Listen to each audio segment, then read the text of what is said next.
What?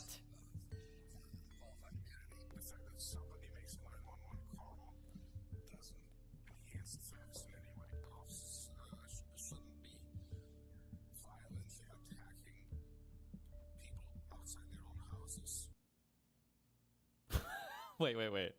Who does he sound like? Hold on. Fuck. Who am I thinking of?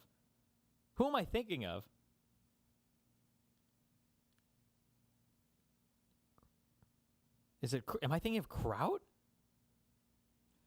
Or a Key and Peele? Oh wait, Key and Peele, I think. Oh shit! Wait, it's the guy. Wait.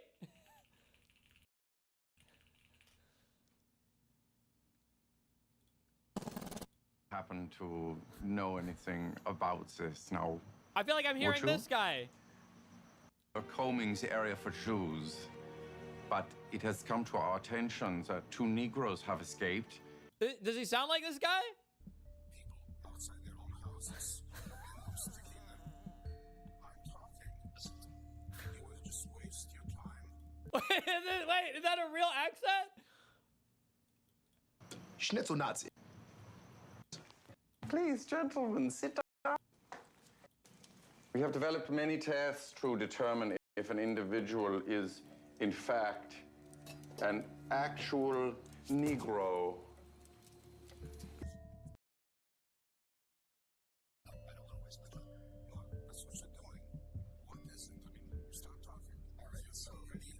Okay, I'm done. In before somehow this guy gets assigned to my case and I fucking tank everything.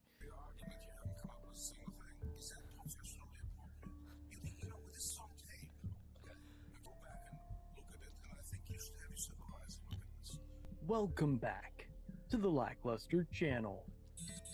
In December of 2013, Deputy Ivan Rodriguez responded to a call for a suspicious person. The 911 call described a Hispanic male in a brown hoodie inside of a house. What? It was 11:05, and Nicholas Aquino was at home. He sees a deputy on his property with no visible name tag and steps outside to ask if he can help the officer. Big Deputy mistake. Rodriguez tells him that he is not free to leave and begins questioning him, asking for his identification almost immediately.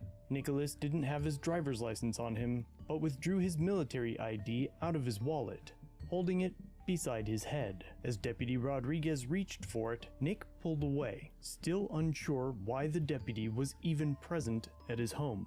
At that point, Deputy Rodriguez takes Nick to the ground, choking him out from behind. A second deputy arrives on scene, and Nick is placed into handcuffs. He is then placed in a cruiser, without being told who the officers were or why they were there. Nick is left in the cruiser for about 25 minutes, during which the deputies enter and search his home without a warrant. Throughout that period, they ruffle through the contents of his wallet as well, until a neighbor happens to walk by and identifies Nick as the resident of the home. Why do retards keep their ID next to their head instead of just handing it over, by the way? Well, I mean, he probably didn't want to hand it over because he didn't know who the fuck the guy was, right? Why would you just give your ID to a fucking stranger? I think that's fair. However, despite the false 911 call and the unlawfulness of the deputy's actions, Nick was the only one charged with a crime. They charged Resisting him? arrest for not placing his identification into the palm of the deputy. Upon his release, Nick also realized that $50 was missing from his wallet. Oh no! It took almost a year and a half for Nick to fight the charge Bruh. of resist, delay, obstruct, and in April of 2014, all criminal charges were dismissed. I feel like this is one of those cases where the cop is supposed to like not charge you with a crime at all and pretend he's doing you a favor. He's like, "Well, listen, get out of here, son. You know, I'll let you walk there," because the cop realizes like he fucked up. What? Jesus, this guy tipped the cops though. Not good. A few months later, Nick filed a federal civil rights lawsuit for the unlawful detention, excessive use of force, the illegal search and seizure, and emotional distress. The case was litigated over the next 2 years through extensive motions, discovery disputes, and evidentiary rulings. With over 300 docket entries, The court Oh, finally based? set the trial for 2017 to That decide just means his lawyer's trying hard. on the key issues of whether Nick was lawfully detained, whether force was used reasonably, and whether the deputies had entered and searched the home illegally. It had been 5 years since the incident, and right before trial began, Deputy Rodriguez filed for a motion of summary judgment, arguing that he was entitled to qualified immunity. However, due to several disputed facts, the district court denied qualified immunity for the deputy. Deputy Rodriguez appealed the district court's decision, and in September of 2017, the Ninth Circuit Court of Appeals heard oral arguments for the case. Good morning, Your Honors. May it please the Hold on, wait, I'm so confused. Year and a half for Nick to fight the charge of resist, delay, obstruct, and lawsuit for the unlawful detention, excessive use of force, the illegal search and seizure, and emotional distress. The case was litigated over the next 2 years through extensive motions, discovery disputes, and evidentiary rulings, with over 300 docket entries. The court finally set the trial for 2017 to decide on the key issues of whether Nick was lawfully detained, whether force was used reasonably, and whether the deputies had entered and searched the home illegally. It had been 5 years. Okay, okay, I'm sorry. The way he's phrasing this is confusing. This is a civil case then, it's not a criminal case. Because this is where qualified immunity would come in, right? Is to protect the cop from civil damages. I don't know if a civil rights case would be, but okay. Yeah. Deputy Rodriguez appealed the district court's decision, and in September of 2017, the Ninth Circuit Court of Appeals heard oral arguments for the case. Good morning, Your Honors. May it please the Court. My name is Michael Philippi. I'm Deputy County Counsel for Monterey County, and I represent the defendant appellant Ivan.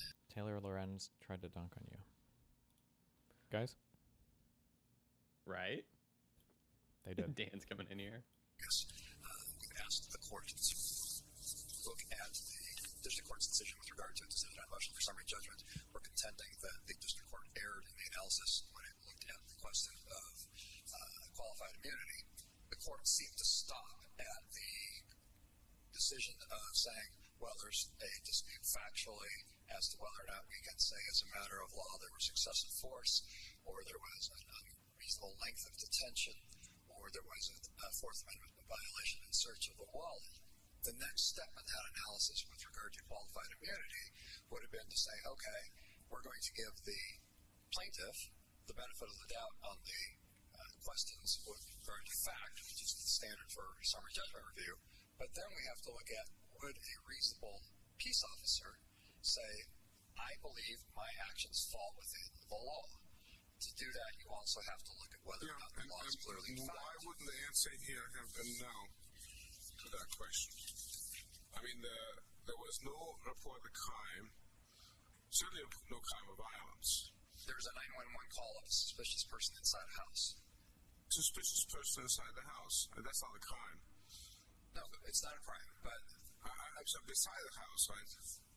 well, the point is, an officer is going to respond to a 911 call. He gets some Certainly respond to a 911 call. But the fact that somebody makes a 911 call doesn't enhance the facts in any way. The fact of the matter is, the caller saw nothing that looked like a crime. Just some guy outside the house, the way you and I might be around our houses, right? And then goes in. There's absolutely nothing like that. And then the officer approaches Mr. Aquino and One of the things that sucks about lawyering and the internet existing is that, like, as a lawyer, if you're trying to oppose, a motion, or if you're trying to file something with the court, if there are like, if there's like one killer argument and like four kind of like dog shit arguments available to you, you have to make every single argument in front of the court. You should, right? You're exhausting every argument, and then when the judge is evaluating, you only need to win on one. It's not like a debate. Like in real life, in a debate, if you make 5 good arguments but you like misspeak or you stumble on one, you It's GG. yeah, you lose the debate. In court, you can put 5 arguments before the court and stumble on 4 or fail to argue 4 correctly, but the last one is a good argument, and that could be enough to win the motion or to override or whatever the fuck. Do you think that sometimes can fuck the jury though? Like if the jury gets like, I don't know, if they hear too many fucking arguments, they kind of forget about your strong ones? Well, judges are determiners of matters of law, so they are qualified to read through every argument and understand exactly what they're seeing. For a jury, I don't think you're going to put forth 20 different arguments. You're going to try to have a good story and then stick Like to it. storyline that you go for, yeah. And then you Okay. might run down like one or two different kinds of arguments where you might say like, remember, jury, the instructions for first degree are to convict on if you believe he did something with malice, aforethought, and all this. So even if you think that he killed him, even if you think that this happened, you're not to, say that he's guilty of you, blah, blah, blah. This is what they have to find, yeah. But generally, yeah, you're not going to make like 20 different arguments in front of the jury hoping that they know that if just one works, yeah. But these are usually arguments for matters of law. And he does nothing suspicious. He does nothing illegal. There's no evidence of anything like that. And then the next thing he knows, Mr. Queen is on the ground losing consciousness. I don't know why you're here. Why are you appealing this case? I'm a little baffled. Because the district court didn't complete the analysis with regard Well, to go ahead, complete it. Oh, although, I mean, like, I think you're probably supposed to be very, very aggressive, obviously, when you're fighting your case. I don't know if you should necessarily be as aggressive when you're looking for appeals and everything. At that point, maybe you should pump the brakes a little and be, but I don't know what the standard practice is. You're at the judge's mercy, yeah. The what? You're at like the judge's mercy for like the appeal shit, yeah. Well, yeah, but like when you're arguing a case, you should be arguing vigorously, obviously within good faith, but you should be arguing vigorously in front of the judge, in front of the court where you're trying your case. But to appeal, you're saying that somebody got it wrong down here. So even though I argued it vigorously, I lost. I think he got it wrong, and now I'm going to go over him. So I think if you're appealing, my guess is just going to be if you're appealing, you should have a really good reason to appeal, not just you're going to re-argue the same thing and say the other guy was a fucking retard or something. But I don't know. I'm sure some lawyers are more onerous than others, and I don't know.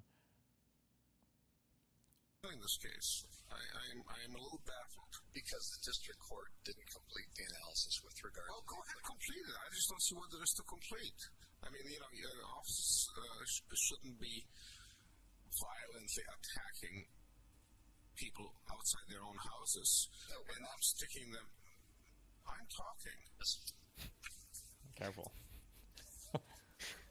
Chill. I mean, you want to just waste your time? No, I don't want to waste my time. Well, that's what you're doing. Oh, he pissed him off.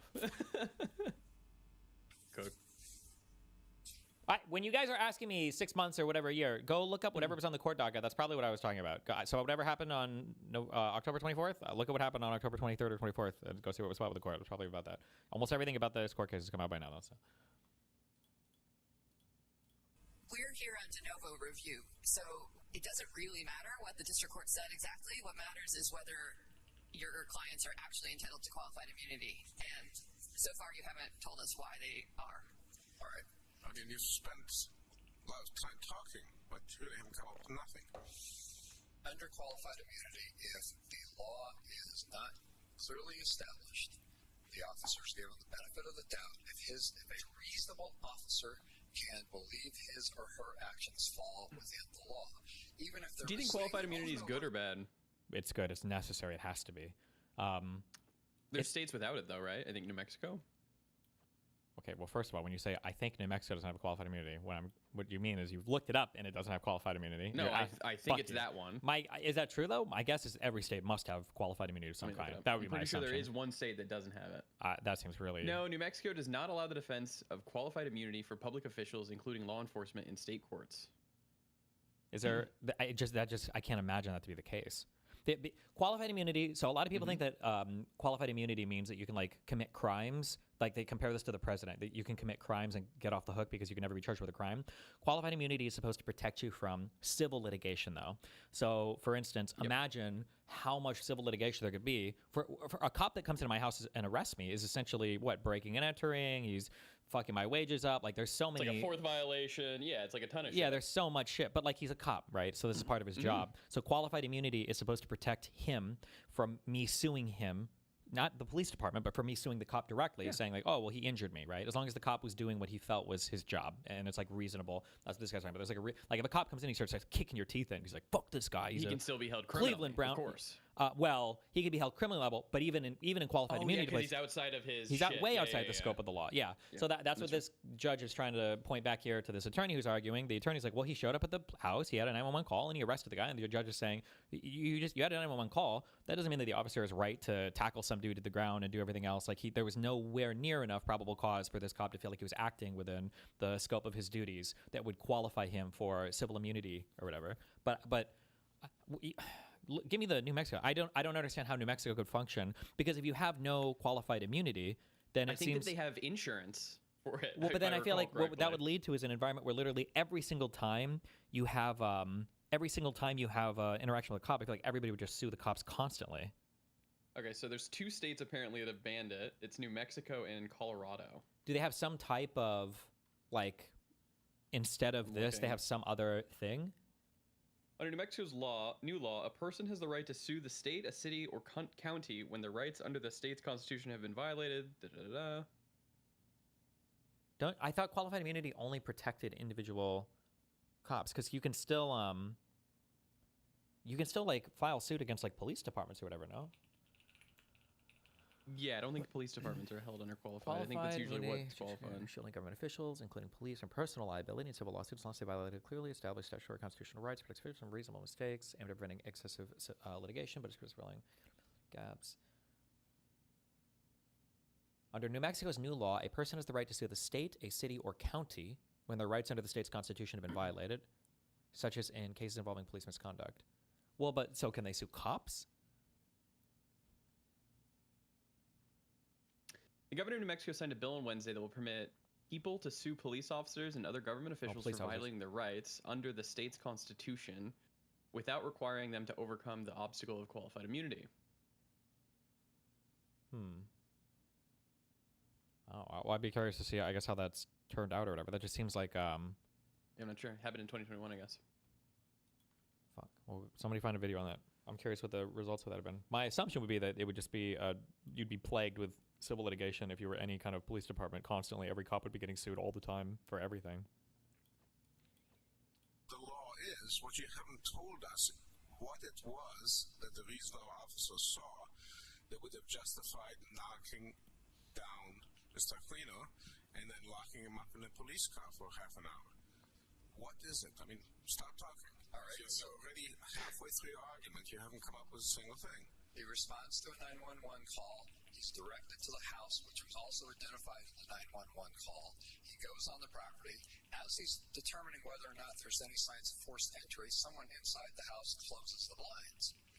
He decides at that point he's at risk. He's going to withdraw. Someone from the house comes out that matches the 911 call individual, and asks if he needs help, right? I mean, what criminal comes out and asks the police what they need? well, if you're trying to divert the attention of the officers so your compatriots can get away or a little child can be slaughtered in the back bedroom, that's a perfectly good way to defer that person's attention away. Well, why isn't the thing to do? If you really think that there are criminals inside and there's crime going on, why wouldn't a reasonable officer call for backup Backup was on the way. and wait for backup?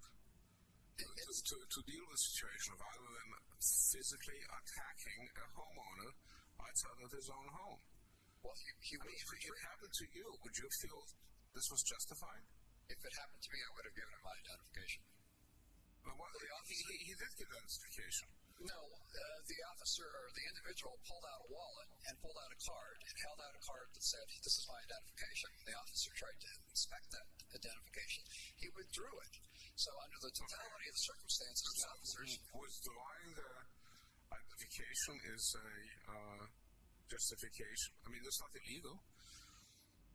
I mean, the officer can look at the ID in his hand, doesn't have to take it. He wasn't given that opportunity. So he could say, let me take it. Well, he held out his hand, implying, "Let me have a look at the ID," and instead, the individual withdrew the ID. And under the totality of the circumstances, the officer at this point has reason to Says, suspicion. I'm going to knock you down because you withdrew your ID. Well, he was I told, can't believe you're stating they make it an argument. I believe that he is entitled to. And what justifies them putting him in the police car for half an hour? He was in the police car for less than half an hour, but even if he was in the police This cop, only the 28 cop, minutes, the cop, Your Honor. I can't believe they charged the guy with a crime. Like, this is a scenario where the cop is supposed to act like he's doing you a favor. Like, all right, listen, you know, I'm feeling good today. You can leave. Here, you're lucky today or whatever. And because the cop knows he fucked up, and then the cop fucks off. I can't believe they, not only did they arrest him, but then they actually charged him with a crime. That's What what they charge him with? like resisting arrest. It was crazy, Oh, fucking crazy. retarded. It was so stupid. For half an hour. he was in the police car for less than half an hour, but even if he was in the police car for half an hour, the courts have already determined. I'm sorry, let's focus on that. He says half an hour. Okay. Okay. And you said you give the plaintiff the benefit of doubt as to the facts, right? As to the violation, yes. Well, as to all facts. I mean, if that dispute is facts, we have to assume plaintiff's facts. Okay. So why are you arguing with me when I say half an hour, you say it was less than that? What is the significance of doing that? Well, the courts have said, and there is a case directly on point where the court has said 25 minutes is not an excessive amount for a detention. But he says it was half an hour, so don't we have to give him the benefit of the facts at this stage in the litigation? It probably also depends on why they're held for 25 minutes. Yeah, but it doesn't matter. The lawyer is looking for summary judgment. You have to read the facts most favorable to the opposing the movement. So if he's moving for summary judgment, you have to read the facts in the most favorable light to the other person. The other person's saying 25 minutes. You can't argue it was 30 minutes. That's a factual dispute that a jury has to decide. You don't get to argue that for your summary judgment is what they're pushing on. He can't like start twisting and bending the facts. That's for the jury to decide.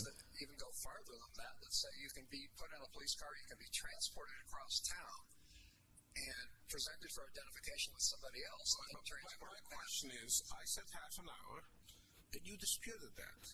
You must have had some reason for doing it. I think the judge is kind of giving the litigant or the lawyer a hard time though, because the lawyer, it might have just been retarded for him to even appeal this case. I don't know why he appealed it, if he had a good reason for appealing this or not, but. Justification. We have to accept, for purposes of this appeal, it's half an hour. Okay. Not okay. Yes or no? Oh, I hate it when they do that one. Okay. Okay? Sure. Sure or yes? Yes. Yes. Okay, so why did you dispute this? Why when I said half an hour, did you think it was appropriate at this level, in this argument, to dispute the half an hour? Your Honor, yeah, I fucked up. I shouldn't have said shit, Your Honor, because I'm fucking retarded. I fucked up. I'm sorry. My bad. I'm sorry. Move on. Apologies. I'm asking you, why did you do it? What is the significance of it? There is a CAD report, which is generated by I'm sorry? A CAD report. It's a radio transmission. It logs the radio transmissions from the point of the 911 call to the point that the entire situation is cleared, and that shows that it was less than half an hour. It shows that. So you want us to dispute? You want us to? No, that was my error, Your Honor. I apologize. I'm a retard, Your Honor. Counsel, I want to ask you about what the district court characterized on page 9 of the opinion, the extended physical seizure. And you didn't refer to it by name, but I know you know the case, the Gallagher's case. Yes. And the district court judge cited it several times in the opinion. And what I want to know is, do you think the district court judge didn't give proper weight to the Gallagher's case or misapplied it in some way? Justin, in the USA, when a cop fucks up, the cop better charge you with a crime just to CYA, because cover your ass charges are common when cops fuck up. It helps slow down lawsuits when you have to fight criminal charges. Sure, I mean, if it's gotten to the point to where like somebody's about to fuck you up because like you've injured somebody or like something serious has happened, sure. But if there's like nothing that's like happened seriously so far, I forget did the cop just tackle him and arrest him and like detain him for 30 minutes or what? Like, what all did he choke? Did he choke him? What do you mean, like choked him out? Oh, well. In that case, yeah, maybe the cop was fucked at this point. Then the cop did have to charge him with something. Otherwise, it looks real bad. True. I think the court didn't give it proper weight. I think that in that situation, you had an individual who, as I referred to, is stopped, transported across town for a lengthy period of time, is in handcuffs, was stopped at gunpoint, and was determined not to be the individual who was trying to break into the house, so was transported back to his vehicle, which took a substantially longer period of time, which is a substantially more intrusive stop, and yet the court said that that's not a violation of the Fourth Amendment. And here we've got a situation where an officer responds to a 911 call. It's not his decision to make the stop. He responds to the 911 call. An individual that matches the description shows up out of the house. There's an exchange. He's told he's being detained, and then he resists the detention. At that point, it's no longer a detention. It's a resisting arrest situation. The officer. I would have to see. Fuck. Is there a video of the original incident? And I'm sorry, why was he being detained? I lost track of that. so that the officer could complete the investigation as to whether or not he was actually the renter of the home. I'm sorry, this is after he knocked him down? This was before they had the confrontation.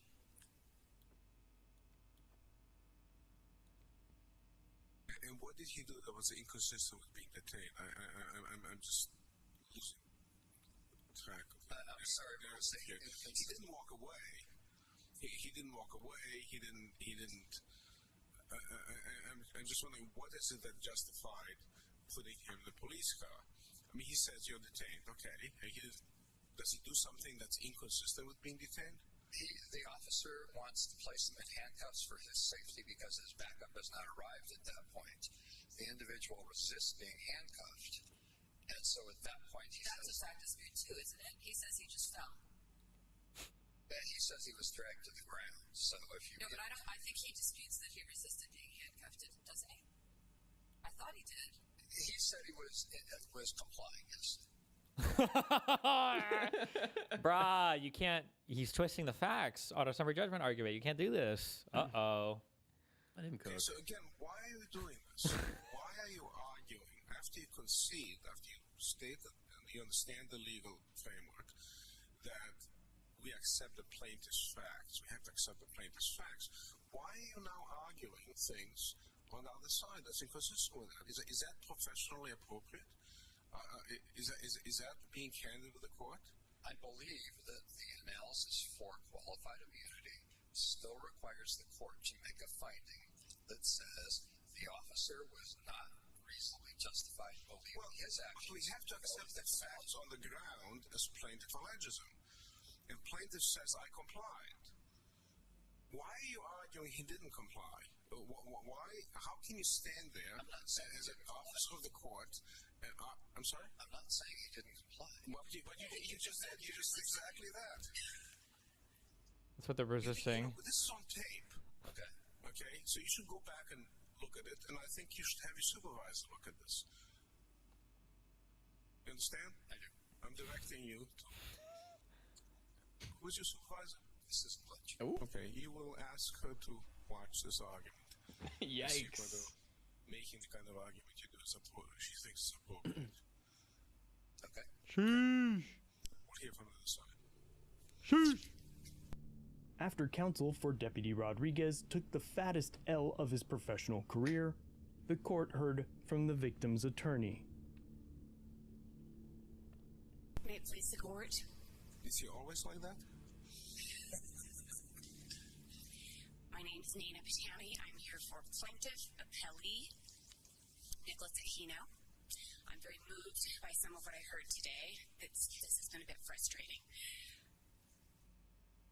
It is our position that appellant's appeal is frivolous and serves only to delay justice to plaintiff appellee. Are you seeking attorney's fees for that appeal? We are. Jesus. My reasons for stating so is that jurisdiction is defective, as explained more fully in appellee's brief for a variety of reasons, including that the district court found that there were disputed facts that required assessment by a jury, and it would be therefore premature to make the final decision on qualified immunity. I think the court also implied that if it accepted all of the facts in plaintiff's favor, it would not find this officer's conduct reasonable. So I don't believe there's jurisdiction at this stage, and I don't think there's jurisdiction to assess the search of the wallet claim because I think that issue was waived. I'm having trouble understanding your jurisdictional argument. I mean, they're entitled to accept plaintiff's facts. I realize they don't do that, but they're entitled to accept plaintiff's facts as they still say there is no disqualified immunity. And we have jurisdiction to hear that. I don't understand how you can argue there's no jurisdiction. Well, I think that's a good point, Your Honor, and I think there's... It's really more of a question. It's a question? Okay. Yeah, I mean, how can there not be jurisdiction? I mean, we can say they're wrong, and I think they are wrong myself, but the fact that they are wrong doesn't deprive us of jurisdiction. Well, I think in ACTA v. Portland, and in Johnson v. Bay Area Rapid Transit, 2 Ninth Circuit cases, and also in Johnson v. Jones, which is a U.S. Supreme Court from 1995, there is an indication that an interlocutory appeal on a denial of qualified immunity that was based on disputed facts in the categories of what the officer believed or perceived, and in the category of what actually transpired between. Who the fuck is doing the case research for this lady? Jesus. This is on September This is 12th, old, yeah. 2017. Jesus Christ. I was about to say, I bet AI has done some fucking amazing work for the average lawyer now. Yeah. Okay. Jesus. Appeal on a denial of qualified immunity that was based on disputed facts in the categories of what the officer believed or perceived. I wonder how many cases I could fit this. I think interlocutory appeal is when you're appealing a case before any judgments or decisions have been made. Interlocutory appeal allows you to go a step up and make an appeal to a higher court before a particular decision has been made. In this case, it's an interlocutory appeal related to qualified immunity, where the dispute in facts pertains to an officer's belief on something. How many cases does this apply to? That's just a crazy citation. I don't know. Maybe this is a really common thing, though. I don't know. And in the category of what actually transpired between the officer and suspect. Have you noticed when a judge already knows one side fucked up and the case is effectively over, they go harder on the opposing side to create an illusion of fairness, and they nitpick small things and chew their ass for it? No, I think they do want the other side to be fair. Like, our federal judges, from whatever I've seen, are generally like pretty good and pretty honest. Even if the other side fucks up, like, they'll make the other side be honest. They're not going to just say like, oh, these guys. It's not like court TV where it's like, oh, you fucked up so much. Decision in favor of the plaintiff for $20,000. Fuck you, right? They'll still go to the other side and test them on their arguments and make sure that they're being fair and everything. That those types of fact determinations were so highly fact-specific and subject to credibility determinations and inferences that they were more appropriately decided by a jury. So your opposing counsel has made such arguments, and that muddles this up. But to the extent he's also arguing that assuming plaintiff's facts, there would be qualified immunity, which I think probably charitably read his briefs also argue, we have jurisdiction over that type of argument, don't we? Yes or no? Sure. I mean, I think He's that. probably a loser, but Sure. it doesn't have jurisdiction. Okay. You're willing to take a victory any way you can, right? I think that the jurisdiction issue for us is more something that we thought contributed to our sentiment that this appeal was ill-advised. It was just one more reason it was ill-advised, because there are indications that jurisdiction is premature. I think Mr. Felipe is coming around to that view. Okay.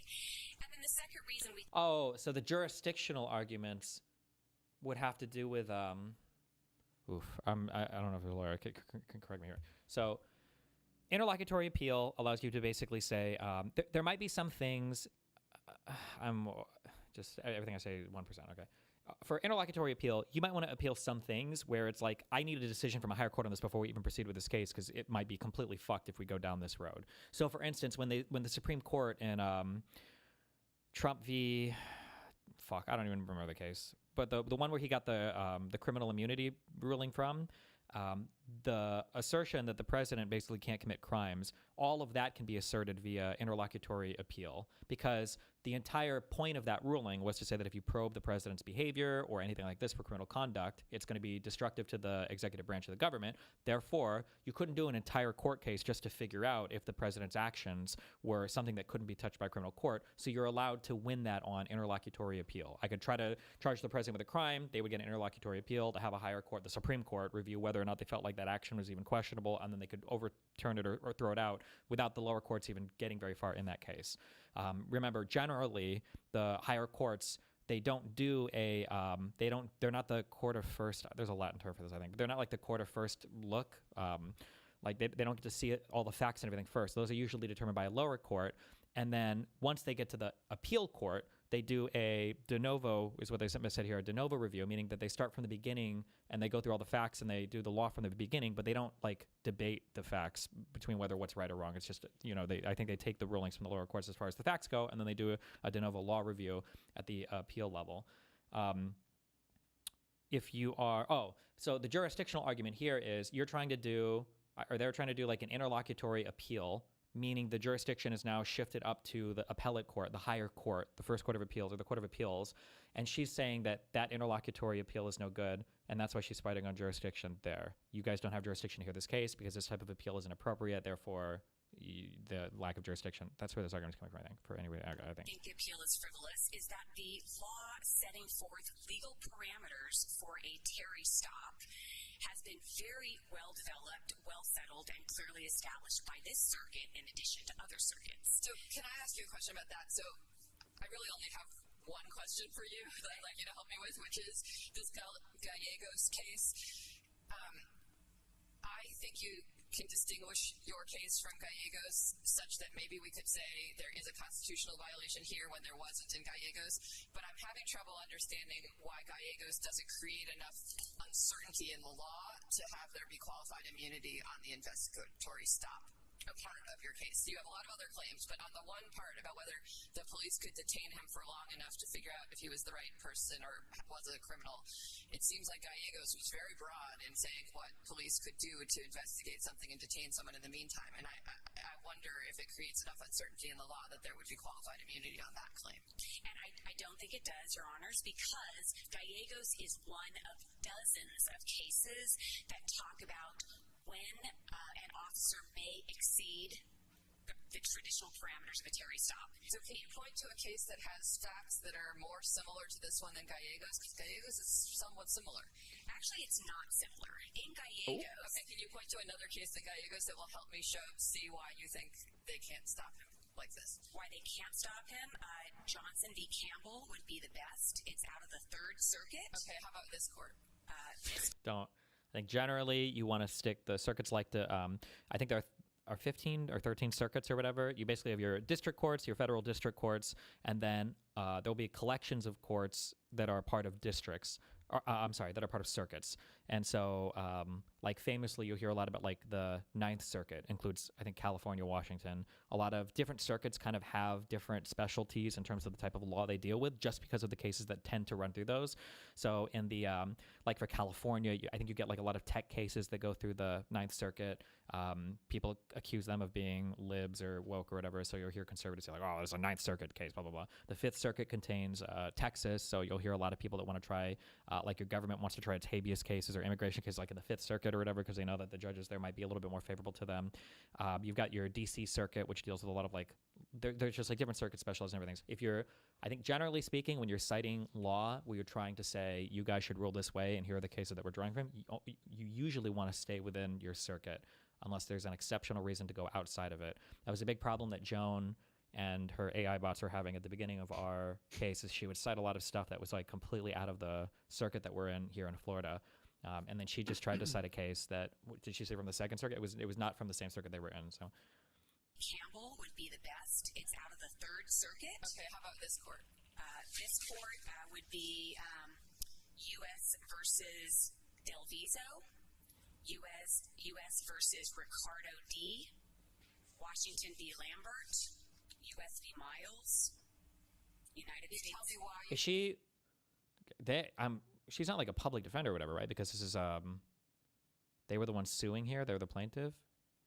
Damn, she needs a lot of fucking homework for this. I think they're more similar to the facts here than Gallegos. Yes, because in cases, all of the cases where intrusive means have not been allowed are more like this case. In other words, Del Vizo. What is the best legal show? YoMom.com. Vizo involves a case. I watched that, is it My Cousin Vinny? Oh, yeah. Yeah, I watched that a while ago. That was a cute That's movie. a great movie. I think fuck. Oh, I've already complained to you about this. Oh, but you're still zooming. You're not caught up to me yet. But I'm starting to feel the age thing a little. I rewatched What do you mean? Shawshank Redemption, and I'm like, they just don't make them like they used to, you know. You're booming out, huh? We got. They're not playing. Christ. Has any YouTuber done a thing on like music and movies? They play so much background music in every fucking movie now to drive old the story movies or forward. new ones? And new ones. They're always playing music to drive the story forward. I wonder if you can find like if I were to look for any Oppenheimer talking in like this movie, is there any scene that doesn't have like music playing? They're all it's This is Oppenheimer. oh, like here you've got it. Required sending some money and receiving a card. So you feel no? like you can't have a moment anymore without like there's got to be something in the background people for here.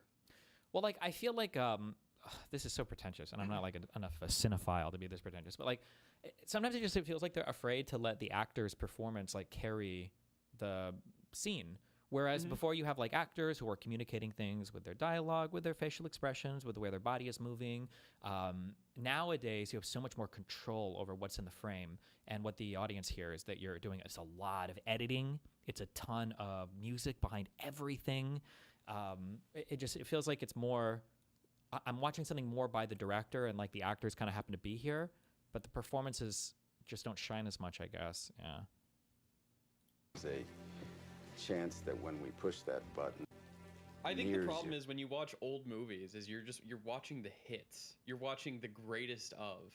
Whereas you're comparing I mean, I agree with you, but like Nolan is going to be remembered as agreed. Yeah. He will. Yeah. But there are still some new directors that are really good with this. I need to go back and rewatch things I don't know why, but like oh god, I rewatched Kill Bill 1. What a great movie. Holy fuck. Really good action movie, yeah. It's just so I wonder who did he bring in for fuck, what's the name of the Ren Ishii? American Army. What did he bring? It must have been like a whole other studio for this animated section. All of this is just so good. But this whole movie is so good. This movie is amazing. Holy fuck. Tarantino just writes dialogue really well, and I'm not entirely sure why. I don't know why. Like I don't like Pulp Fiction much as a movie. I never did. But like all of the dialogue in this movie is just killer. When he when Samuel Jackson visits the the burger place, or when he visits those two kids in the dorm, does he look like a bitch? Tasty Sprite. What, can I have a tasty beverage? I don't know why, but I like all the dialogue that Tarantino writes is so good. But also in his movies, not very much music. I don't think dialogue heavy and everything. But yeah, I don't know. I feel like he's missed on his recent two movies for me. What was it? Hateful Eight plus Once Upon a Time in Hollywood. I hated both of those movies. Yeah. Yeah. But still, huge fan at of least those. not using like music to No. fucking push every fucking scene forward. I don't know. Where a car is pulled over and the suspects are ordered out at gunpoint. Delvizo's ordered out at gunpoint, told to get on the ground, and cuffed. And had there been a tip, like a 911 call in Delviso? Delviso, the suspect had been under surveillance for drug trafficking. And in Delviso, the court found that those tactics constituted an arrest because they exceeded the bounds of Terry. So in Delviso, there was more than a tip. There was actually. Dude, being able to argue cases in front of judges, I wish for all this motion practice that the other side is doing, it would be so nice to having Judge Becerra in front of us and like going back and forth was so nice. I understand they're busy. That was awesome, yeah. Yeah. I understand they're busy, but like, Jesus Christ, so much of the motion practice on the other side has just been so crazy. And then reading the opinions, obviously, because the cases that they cite are just so out of whack. They're just not even close. The fact patterns aren't the same. Sometimes they're from totally different circuits. Sometimes the legal arguments are just completely contrary to what they're even trying to say. Like, getting to actually have the judge's input on it is so nice. Yeah. It's so cool to see, like, I guess that when the judge is just there and it's just like rocketing through your shit. It's just like, all right, this is denied. You can't do this. You got to do it in 10 days. All right, let's see. Yeah, Jesus. So, evidence of an actual specific crime. They had been surveilling Mr. Delviso because they thought he was part of a drug trafficking program. And when they pulled him over, they ordered him out of the car at gunpoint, I think told him to get on his knees or the ground and cuffed him, the court found that was a de facto arrest. That was not a Terry stop because there was no indication that Mr. Delviso was armed, had just there hadn't just been a violent crime. There wasn't information suggesting that he was about. Could you please go over some text from this police report about Haley Beck, famous TikToker sister between herself and the student she groomed? Starts at page 107. It's Kino. Jesus. Okay. To commit a violent crime, there was no information that he was carrying a weapon. And because we did not have... I'm looking at Delviso, so I apologize for not remembering exactly, but it seems like the Delviso issue was, it says, there was no evidence suggesting that Delviso was particularly dangerous, especially once he had stepped out of the van, had been frisked, and was lying on the ground. So I'm not sure the court thought it was improper to stop him. The issue was just that after that, they drew their weapons. They did not think it was improper to stop him. So how does this help you with the seizure of your client here for some time while they investigate? I mean, no weapons. There is no authority that I have found in this case, this circuit's precedent or any other circuit's precedent, that allows a citizen to be stopped and held just because an officer needs to investigate something. Except that's kind of, I mean, isn't that what happened in Gallegos? Well, no. Gallegos was a situation where the officers made a mistake. A violent crime had occurred, first off, and minutes later, the officers in a chopper see a man walk out of the victim's home, or near the victim's home, get in a car and flee. The man matches the description of the man who tried to break into the house. So the officers have reasonable suspicion to stop the person. There's been a report by a victim of an actual crime, a violent crime. Somebody's trying to break into my house. I have a restraining order against I wonder for this cops case, I wonder what the original 911 call was. I fear for my life and limb. After that report, the officers who are overhead see a man matching the description flee in, I think, a pickup truck or a vehicle. He's not fleeing, right? It turns out he's not even the person. He's driving away. Right. A crime reported, and it's a crime. I feel like if I was ever arguing... First of all, mute your mic. Jesus Christ. Fuck. I feel like if I was ever arguing a case and the opposing counsel and the judges are laughing back and forth and giggling, I feel like I would just kill myself and go. I feel like that's gotta be the worst feeling. Like, God damn it. I'm fucked. Life and limb. So, the officers have reasonable suspicion that criminal activity is afoot. They think this man is part of it. So, they stop him, and they stop him by ordering him out of the truck at gunpoint. He complained not that this wasn't a proper Terry stop. He complained that those were excessive measures because I'm not armed, I'm not even the right guy. I think what the court was saying is, well, there had just been a violent crime. You were believed to be the right guy. You were believed to be fleeing, and these beliefs were all reasonable. So I think you're making a good argument about why we could say there's a constitutional violation in this case, but not, even though there wasn't in Gallegos. But isn't it close enough that a police officer could think Gallegos meant that they could stop someone while they investigate, especially if they don't draw their guns? I mean, it's at least... It seems at least arguable to me, which I think is what qualified immunity is about. I don't think so, Your Honor, because I think Gallegos is taken out of context. There are too many cases authored by this court that lay out the parameter of proper Terry stop. Isn't one of the distinguishing factors of Gallegos that this man is outside his own house? Sure, yes. Okay, this is not somebody that's on the highway, on the street, or traveling in a car. At that point, what they do is they can get behind the wheel and drive off. Did they know, though, at this point that it was his house? I mean, they were following a tip that someone... He came out of the house, right? He was seen crossing the street and entering a vehicle right outside of the subject house.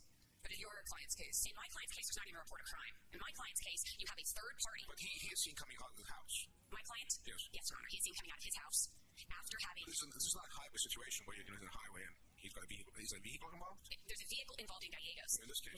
No. There is no... So it's not like he's about to drive off. He's about to... There is not a single scintilla of evidence that my client is attempting to flee or leave. Not a scintilla. Not the tiniest bit. He was attacked because he did not place the contents of his right hand, which was his military ID and his wallet, into the palm. This was done he didn't do this, and he got attacked. And my point is that Gallegos bears no similarity.